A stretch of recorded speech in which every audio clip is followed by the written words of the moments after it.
Ok, Gracias. entonces habíamos terminado acá. No están en orden porque fue como las que encontré que me estaban haciendo. Una vi que es la automaticidad por reentrada. Yo les había puesto estos literalmente de la presentación. El trastorno es un trastorno de la conducción que básicamente lo que va a hacer y se puede generar muchas veces por eh, o normalmente se puede producir después de que ya hubo un tipo de necrosis producto de un miocardio, un infarto agudo en miocardio o algún tipo de deficiencia crónica, ya, y por lo tanto hay necrosis o hay algún tipo de obstrucción en la conducción eléctrica, ya, entonces va a terminar ocurriendo un desarrollo ya de un marcapaso ectópico fuera de los nodos sinusales. ¿Ya? Ahora, yo realmente no les voy a preguntar esto, o sea, siendo súper sincera, pero sí tienen que ver con entonces procesos de bloqueo de conducción que tienen que tener ciertas características y termina siendo, depende de dónde sea o dónde está sucediendo, va a producir como este foco ectópico. Entonces, lo que está mostrando acá es que si ustedes recuerdan, cuando la conducción eléctrica es unilateral, ¿ya? Y es unilateral porque cuando estamos de manera normal y el impulso se está propagando, va a haber un periodo refractario hacia atrás, ¿correcto? ¿Lo están viendo acá? Entonces, si yo voy, espérense, la pluma. Entonces, si yo normalmente sigo esta dirección, este flujo, ¿cierto? No se puede devolver acá, no puede pasar porque estamos en periodo refractario absoluto, ¿ya? ¿Se acuerdan de eso? Ay, me salió mala la P, esta es una P. Porque hay un proceso, un periodo refractario absoluto, entonces normalmente esto no puede suceder y por lo tanto esto se continúa con la unidireccionalidad. ¿Ya? Ya es lo que estamos, bueno, acá estaba mucho mejor puesto, que acá hay un proceso refractario, por lo tanto no se puede devolver y se para hasta ahí. Porque no es que el impulso sea unilateral, no es que el impulso eléctrico, ¿cierto?, sea unidireccional en el sentido de que si tú despolarizas cualquier punto, ¿cierto? Como son iones, estos fluyen hacia ambos lados, ¿ya? No tienen una preferencia, independiente de donde sea, sino que simplemente acá los canales van a estar inactivos, ¿correcto? Los canales de sodio. Cuando esto no sucede, lo que va a pasar es que acá hay un bloqueo de la unidireccionalidad, ya, y no se puede transmitir a través del bloqueo. ¿Y este bloqueo por qué se produce? Por necrosis, ya, fibrosis o necrosis. Es decir, una célula que no sea conductiva eléctricamente, o sea, un miocito, una parte del músculo que no esté conduciendo electricidad, ¿ya? Y por lo tanto, este bloqueo es unidireccional, va a permitir que cuando se va a propagar, cuando hay una bifurcación, se va a propagar por un lado, ¿cierto? Y este proceso acá se va, porque hay muchas fibras que se están conectando también transversalmente, va a pasar transversalmente y lo que va a hacer que es cuando ya no es refractario, se va a devolver, ¿sí? Por este otro bloqueo.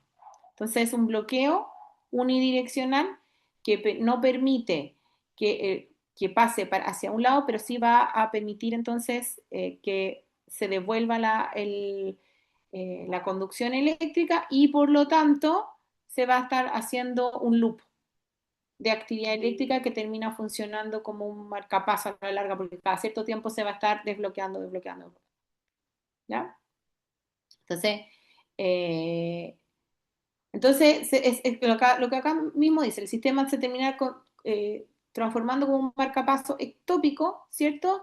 Y va a tener una frecuencia, y esta frecuencia, como es constante, porque no va a tener la cadencia, por así decir, del marcapaso, recuerden que el marcapaso también se llama de potencial lento, entonces, y recuerden que uno de los principios es el que va a estar dando el ritmo al corazón, es la zona de despolarización que sea más rápida. Entonces, ¿qué va a suceder? Vamos a tener dos focos de despolarización. Una que es el nodo sinoauricular y el otro que es el foco ectópico. Y entonces, ¿eso qué va a producir? Si tenemos dos focos. Va a seguir, Una va a frecuencia. seguir al más rápido. No, a ambos, porque depende de qué es lo que esté arriba, ¿sí? Ya. Porque ya no es unidireccional. Entonces puede ser, dependiendo de dónde esté, lo que va a producir una arritmia. ¿Ya? Porque dependiendo de dónde esté, puede estar, por ejemplo, el nodo auricular no quiere decir que no vaya a despolarizar, pero puede estar despolarizando a destiempo, ¿sí? Y eso eventualmente puede volver a producir un infarto. ¿Ya? Esa era Profe, una. ¿y eso cómo que aumenta el flujo? O No, sea, el flujo, aumenta el flujo. el ritmo, como que, No, porque generalmente los focos ectópicos son más rápidos porque no cumplen el ritmo del marcapaso. Pero va a estar siendo ectópico, entonces va a estar influenciando la parte del corazón donde está ubicado, porque tampoco es que se diga dónde está ubicado, puede parecer a pasar en distintas partes del corazón, ¿sí? ya, o sea, como Entonces, que puede eso acelerar no una quiere parte. decir que el nodo sinoauricular no esté funcionando. Entonces, lo que van a ver Ya, es que ya, van a haber dos, es como que hubiesen dos nodos, ¿me entiendes? Por eso ya, no están funcionando al mismo tiempo. Entonces, si por ejemplo eso está molestando durante el ciclo de la sístole, puede ser que que no haya sístole, o sea, o que esté muy larga la sístole. Entonces puede estar, básicamente produce una arritmia porque no hay coordinación de los eventos eléctricos. Y eso va obviamente a influir en la contracción coordinada del corazón para bombear sangre, ¿sí? ok. El polígono de Willy hay más probabilidad de Sí, o sea, esta es una pregunta y la respuesta es sí. Y este es el polígono de Willy, sí. Entonces, recordemos que el aneurisma tenía que ver con tanto la hipertensión, el desarrollo del aneurisma con la hipertensión, y esto afecta principalmente a zonas, tenía que ver con esto que se llama el shear stress, que esta es una foto de la Sociedad Argentina de Neurocirugía, ellos le ponen sus nombres españoles a todo, que le dicen bajo rozamiento, como rozamiento. Entonces, obviamente, estas flechitas acá muestran el flujo turbulento y las zonas de menor, que sería esta, ¿cierto? Van a terminar siendo más predisponentes, zonas más predisponentes para que suceda el aneurisma, ¿ya? Y entonces, siempre zonas de bifurcación y como es un polígono, que de hecho no es exacto, va a tener muchas zonas de bifurcación y eso va a aumentar las probabilidades de producir aneurisma. Entonces, como ustedes están viendo, acá la arteria comunicante anterior, como yo les había dicho en la clase, es la que tiene mayor porcentaje de probabilidades de encontrar un aneurisma. De hecho, muchas veces en el cerebro se suele encontrar más de un aneurisma intracraneal. ¿Ya? Así que la respuesta es sí. El óxido nitroso va a vasodilatar principalmente, o sea, sí vasodilata, pero ojo, el óxido nitroso nosotros lo que dijimos es que va a cumplir varios roles ya de la homeostasis vascular. Y una de las cosas es que está ayudando también a que sea un antiagregante plaquetario, que sea, es antiinflamatorio, ¿cierto? Entonces, va a inhibir la agregación plaquetaria, inhibe la adhesión, además de la agregación plaquetaria dentro de la inhibición del proceso de los coágulos, ¿cierto? De la activación plaquetaria. Y entonces, y también inhibe la transmigración leucocitaria, por lo tanto, va a impedir básicamente procesos inflamatorios e inmunitarios. Cuando esto disminuye, entonces es que vamos a tener la famosa disfunción endotelial y que esa es el comienzo de un montón de procesos patológicos. Ya nosotros estamos viéndolo dentro del proceso de arteriosclerosis, pero también está dentro del proceso de aneurisma, ¿ya? Entonces, cuando no tenemos esto, entonces va a haber una, una condición donde aumentan además las especies oxidorreactivas, donde podemos encontrar disfunción mitocondrial, donde podemos encontrar aumento de la actividad plaquetaria, ¿cierto? Y básicamente un estado proinflamatorio que es la que va a llevar posteriormente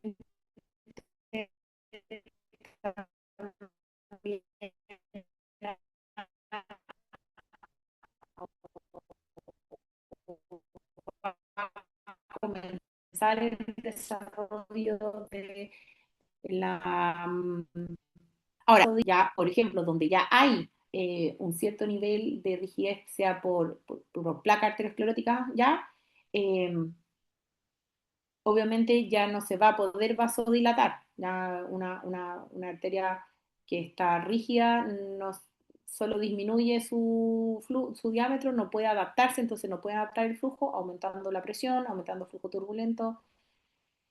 Eh, eh, entonces, también contribuyendo a la parte de la hipertensión arterial. Entonces, sí, vasodilata, es uno de los grandes factores que contribuyen a la homeostasis vascular, pero no es tampoco la única función. ¿Cómo se relaciona el ictus isquémico con el ACV producido? No me acuerdo lo que era. Ah, por la disección creo que era, ¿cierto? Por la disección. Bueno, un ictus es básicamente el resultado de un ictus isquémico, es decir, es cuando no hay sangre en vasos sanguíneos, ¿cierto? Entonces, básicamente lo que está pasando cuando hay una disección vascular, en este caso carotidio, ya lo que está produciendo es una interrupción del flujo cerebral y lo cual va a producir un ictus, ¿cierto? Un ictus es como una pausa en la irrigación y eso va a producir un tipo de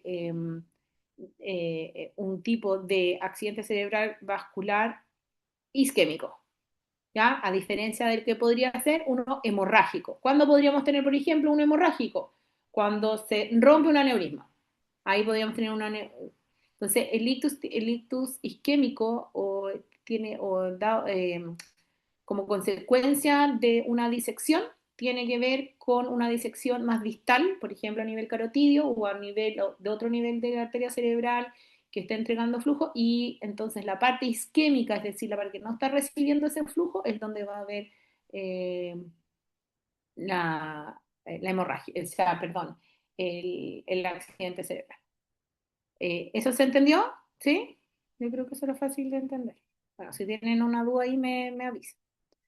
¿Cómo diferencio principalmente la fisiopatología de la aneurisma aórtico abdominal y torácico? Bueno, esta es la mejor diapositiva, esta la tienen también en el PowerPoint. Yo creo que acá literalmente está resumiendo los tipos. Si ustedes van a ver la aorta torácica ascendente, ¿cierto? Que es la más predisponente a la torácica, tenía que ver con los problemas sindrómicos y ahí teníamos, por ejemplo, el Danlos, donde teníamos problemas con la fibrilina y las fibras elásticas, o teníamos, ¿cierto? Síndromes que tienen que ver con el colágeno, o teníamos algún tipo de alteración con la vía de señalización del factor transformante beta, beta 1 en específico, ¿cierto? Toda la producción de las metaloproteinasas, etcétera. Entonces, y mientras que por el otro lado, en los aneurismas aórticos abdominales, teníamos mucho más que ver con un proceso asociado a factores de riesgo, asociado, ¿cierto?, a la activación crónica de procesos inflamatorios e inmunes que llevaba, ¿cierto?, a también una gran actividad de las metaloproteinasas que estaban haciendo este cambio a nivel vascular, ¿cierto? Y ahí estamos con todo lo que son eh, por eso teníamos, ¿cierto?, los cambios o el debilitamiento de la capa, de las tres capas del vaso, y tiene que ver con eso principalmente.